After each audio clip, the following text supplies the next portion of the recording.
I'm Nicholas Christoph in Angola. Jose Chivango has just died in front of his mother and grandmother.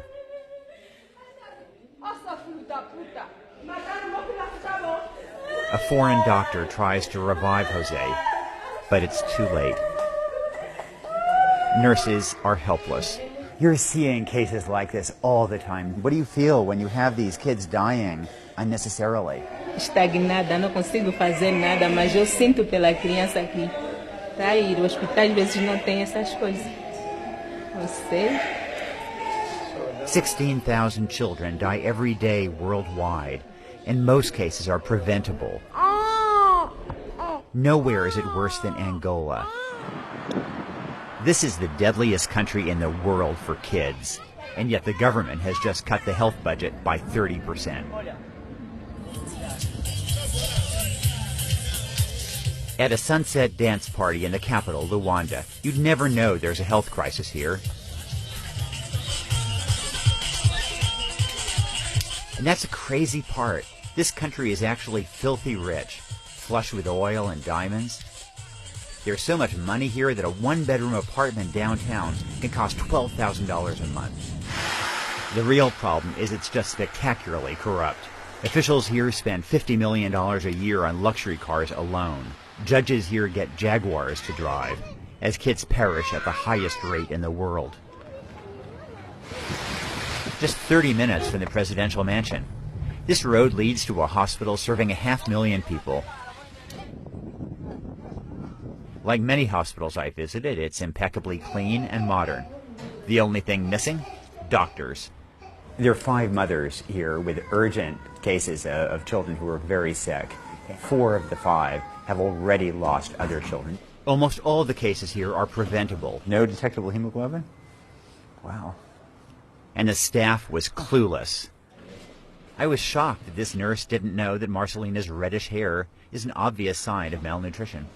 She's malnourished, right? Não tem malnutrição, mas é só a malária mesmo que ela tem. O cabelo dele é sempre mesmo vermelho, não é isso?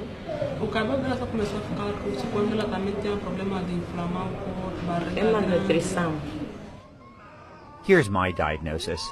It's easier for officials to steal money by commissioning a big, expensive hospital. Training staff, on the other hand, doesn't offer that kind of payday. President Jose dos Santos has ruled for 36 years through a brutal civil war that ended in 2002. He's used the country's oil wealth to enrich his cronies as kids die. But I know the president cares about at least one child. After all, he turned his daughter, Isabel, into Africa's youngest billionaire. Both of them ignored my interview requests. But if you want the government's perspective on how things are going here, look at this poster. It's a warning about junk food on the walls of many public hospitals, and it's hanging above kids dying of malnutrition. Angola, rich oil country, diamonds?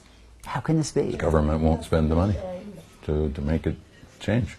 Stephen Foster is an American missionary surgeon who has worked for 37 years in Angola. He runs a hospital for the poor overlooking the city of Lubango in southwest Angola. And it was sticking out of the leg? Yeah, broke right through. The suffering is biblical. Complications of severe malnutrition left this 10-year-old with a bone infection and his femur broken and protruding through the skin. Nobody took an x-ray for another year. Dr. Foster saved his life and leg. You don't need to make any new discoveries to prevent typhoid fever. You don't need to make any discoveries to provide better nutrition to children. The reality is that these kids in the hospitals are the lucky ones. 50% of Angolans don't have access to health care at all. So what I've been seeing in the last few days, kids dying of malaria, of severe acute malnutrition, that is the better half of Angolan health care. You've seen the best. That's what's happening as the best. Yes, exactly. Boy. If you dropped in here in a time capsule back in 1750, it's the kind of medicine that you can get 10 kilometers down the road here. So this is what it's like to drive back in time. It takes 8 hours down barely passable roads to get to a series of villages near Melange, east of the capital. No schools, no clean water. The only clinic in the region has been sealed shut for at least a year. I couldn't imagine suffering worse than what I'd seen in the hospitals. Then I met Delfina Fernandez. The hardest thing for any parent is to lose a child, and you've lost 10 children. Whose fault is that? Não estava lá médico, enfermeiro não estava. Tem que tirar medicamento desse de raiz, não aguenta. Delfina is blind in one eye and suffers from rotting teeth that cause agonizing pain every waking moment. She doesn't even know that Angola is rich. The only petroleum in her world is the gasoline that she uses to rinse her mouth to numb her toothache. Do you know whether Angola has a lot of oil and gas? Aquele só tem que comprar para meter aqui dentro, para matar só aquele bicho que está lá. Meter na lockdown, para meter só aqui. Petróleo? É. The one thing the Angolan government does offer is free family planning. Let's go inside and see what we find. This clinic in Lubango is packed with women who would love to get birth control. Are these available right now or not?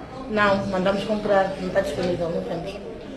The nurse admitted that the shortage is a nationwide problem.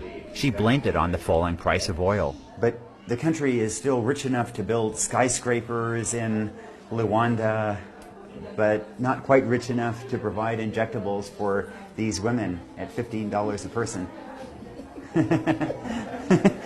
I know that aid programs give free medicine to Angola, so if the medicine isn't in hospitals, where is it? Do you have anti-malarials? So it says not for retail sale. We contacted the manufacturer, Novartis, and it confirmed that the drug was indeed a donation. So are there many doctors and nurses who sell medicines that they have on the black market? Se eles tiram, vem nos vender nós porque aquela é coisa que mais é dinheiro. Que eles é dinheiro. What is happening in Angola is beyond belief, and it happens in broad daylight. Rafael Marques de Moraes is a courageous journalist who's been jailed for exposing government corruption. Corruption is the greatest endemic problem this country has. Because they steal everything, you know. They steal everything. Doing anything right has become the wrong thing to do. If Angola had 10 whistleblowers like Rafael, there'd be a lot of lives saved.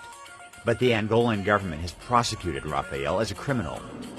The United States and European Union should support him more publicly. The president's private house, here you don't feel.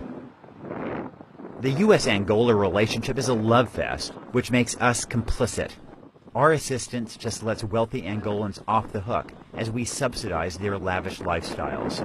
Instead of giving money, we should be demanding accountability. And let's not forget about Western oil companies that occupy these towers. They too have blood on their hands for facilitating this corruption, and thus the deaths of children like Denise. The 11-month-old girl just died of malaria, even after her parents, Celia and Armando Batuba, bribed doctors at a hospital to get her better care. The family let us watch at the morgue as they washed and dressed tiny baby Denise. It's almost impossible to understand that she's dead. This year, world leaders are developing a 15-year battle plan to eliminate extreme poverty.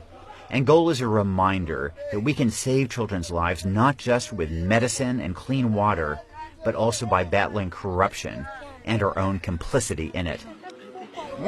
Essa criança, nenhum mal ela cometeu.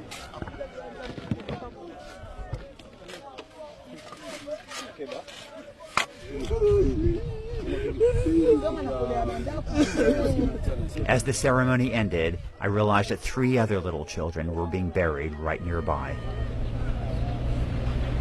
The expanse of child graves is a reminder that 6 million kids die every year globally. Nearly all those deaths are preventable, if there's a will.